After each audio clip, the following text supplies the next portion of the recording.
नमस्कार किसान साथियों, हमारी संस्था एग्रीजीवान फार्मिंग में आपका स्वागत है। आज की इस वीडियो में हम सुअर पालन से जुड़ी एक बहुत ही महत्वपूर्ण जानकारी पर बात करने वाले हैं।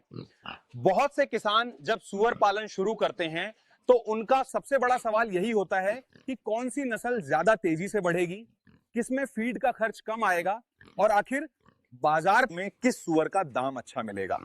कई बार किसान केवल किसी एक बात को देखकर नस्ल चुन लेते हैं, जैसे कोई सिर्फ वजन बढ़ने की रफ्तार देखता है, कोई केवल बाजार भाव देखता है, तो कोई सिर्फ फीड सस्ता पड़ रहा है या नहीं, इसी आधार पर निर्णय ले लेता है।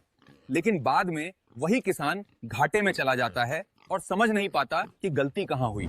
इस वीडियो में हम आपको बहुत ही सरल और व्यवहारिक तरीके से समझाएंगे कि सुअर की ग्रोथ रेट क्या होती है, फीड कन्वर्जन का मतलब क्या है और मार्केट वैल्यू को कैसे समझना चाहिए। साथ ही ये भी बताएंगे कि इन तीनों बातों का आपस में क्या संबंध है और किसान को सही नस्ल चुनते समय किन बातों का संतुलन बनाना चाहिए। अगर आपने सही नस्ल का चुनाव कर लिया तो सुअर पालन में लागत कम होगी, समय बचेगा और मुनाफा अपने आप बढ़ेगा। और अगर गलत निर्णय लिया तो चाहे आप कितनी भी मेहनत कर लें, फायदा कम ही रहेगा। इस वीडियो में हम आपको यह भी बताएंगे कि अलग अलग इलाकों में किसान अपनी परिस्थितियों के अनुसार कैसे सही फैसला कर सकते हैं।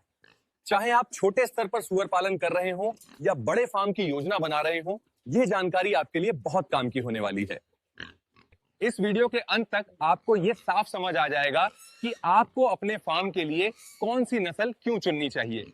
इस वीडियो में आपको इन सभी समस्याओं का समाधान मिलेगा। आप बस इस वीडियो को लास्ट तक जरूर देखिएगा। इस वीडियो में मुख्य रूप से 4 टॉपिक पर बात की जाएगी।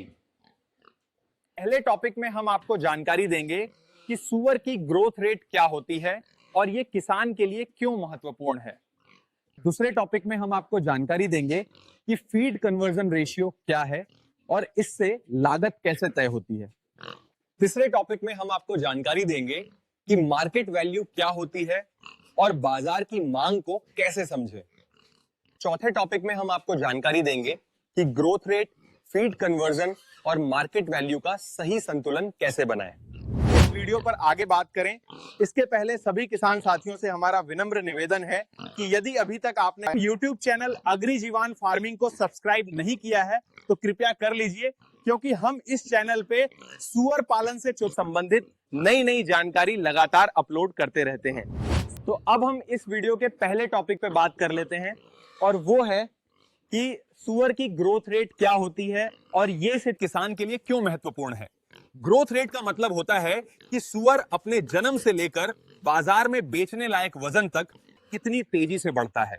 ये बात हर किसान के लिए बहुत महत्वपूर्ण होती है, क्योंकि सुअर जितनी जल्दी बढ़ेगा उतनी जल्दी आप उसे बेच पाएंगे और उतना ही जल्दी पैसा वापस आएगा।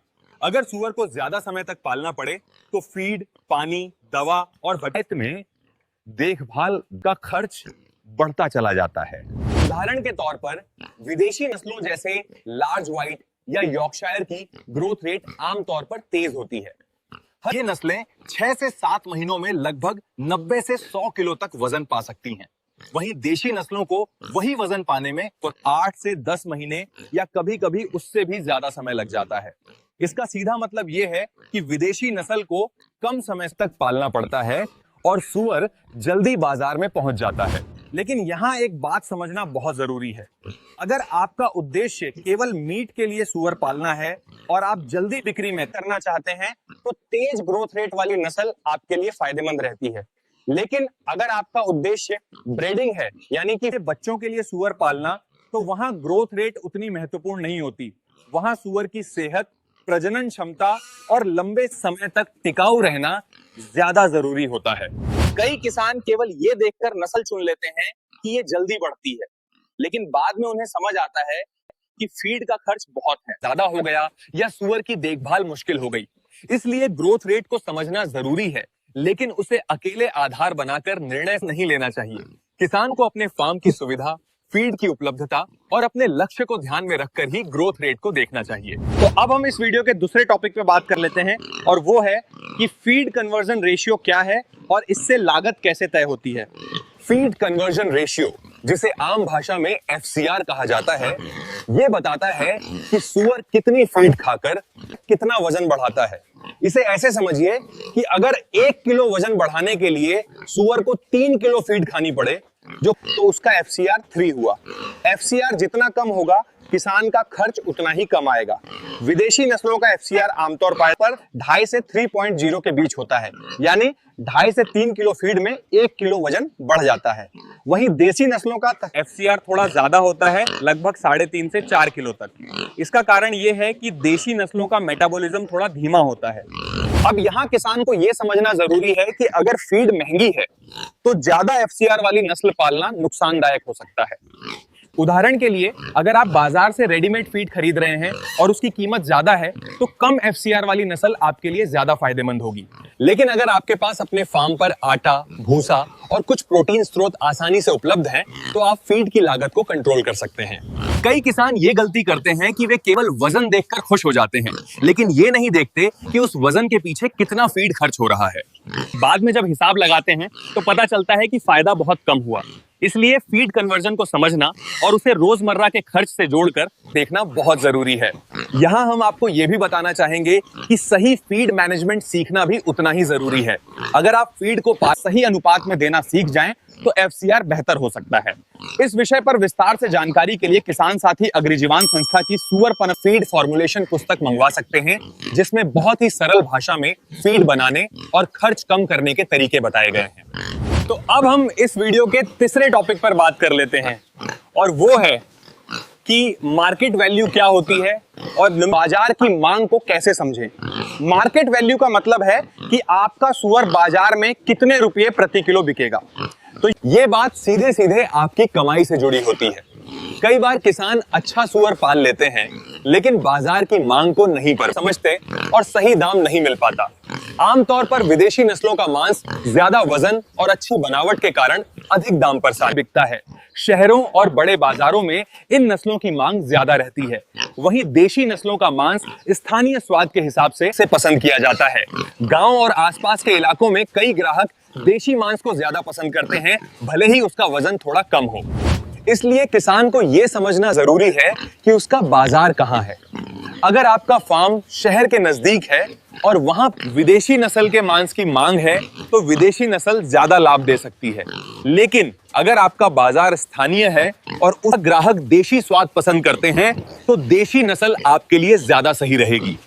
कई किसान बिना बाजार देखे सूअर को पाल लेते हैं और बाद में मजबूरी में कम दाम पर बेच देते हैं। इससे नुकसान होता है। इसलिए सूअर पालन शुरू करने से पहले ही ये तय कर लें कि आप किसे बेचेंगे और किस दाम पर बेचेंगे। तो अब हम इस वीडियो के चौथे टॉपिक पर बात कर लेते हैं, और वो है कि ग्रोथ रेट, फीड कन्वर्जन और मार्केट वैल्यू का सही संतुलन कैसे बनाएं। केवल एक ही बात पर ध्यान देने से फायदा नहीं होता। उदाहरण के लिए, अगर कोई नस्ल बहुत जल्दी बढ़ती है लेकिन उसका फीड और खर्च बहुत ज्यादा है और बाजार में दाम कम मिल रहा है, तो किसान को मुनाफा नहीं होगा। इसी तरह अगर कोई नस्ल धीरे बढ़ती है लेकिन फीड सस्ती है और बाजार में अच्छा दाम मिलता है, तो वो भी फायदेमंद हो सकती है। किसान को अपने बजट, अपने बाजार और अपने उद्देश्य के अनुसार फैसला लेना चाहिए। मान लीजिए आपके पास दो विकल्प हैं। एक देशी घुंगरू नस्ल जो 10 महीनों में 80 किलो वजन पाती है, उसका FCR 3.8 है और बाजार भाव 400 से 450 रुपए किलो है। दूसरी तरफ लार्ज व्हाइट नस्ल है जो 7 महीनों में 100 किलो वजन पाती है, FCR 2.8 है और बाजार भाव 500 से 550 रुपए किलो है। अगर आपके पास फीड की अच्छी व्यवस्था है और आप जल्दी पैसा निकालना चाहते हैं, तो लार्ज व्हाइट आपके लिए बेहतर रहेगी।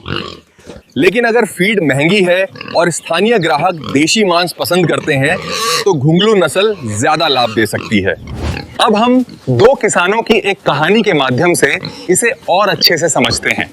एक किसान रामू ने बिना सोचे समझे केवल ये सुनकर विदेशी नस्ल खरीद ली कि ये जल्दी बढ़ती है। उसके इलाके में फीड महंगी थी और बाजार में विदेशी मांस की ज्यादा मांग नहीं थी। नतीजा यह हुआ कि फीड पर खर्च ज्यादा हो गया और बेचते समय सही दाम नहीं मिला। दूसरी तरफ किसान श्याम ने पहले अपने बाजार को समझा, फीड की लागत निकाली और फिर नस्ल चुनी। उसने अपने इलाके के हिसाब से सही फैसला लिया और कम खर्च में अच्छा मुनाफा कमाया। किसान साथियों, आपको हमारी ये वीडियो कैसी लगी? यदि पसंद आई हो तो इस वीडियो को लाइक करें और सभी किसान के साथियों को ये वीडियो शेयर करें ताकि सूअर पालन के बारे में ये महत्वपूर्ण जानकारी सभी किसान तक पहुंच सके। ऐसे ही वीडियो लगातार देखने के लिए हमारे YouTube चैनल को सब्सक्राइब जरूर देखें।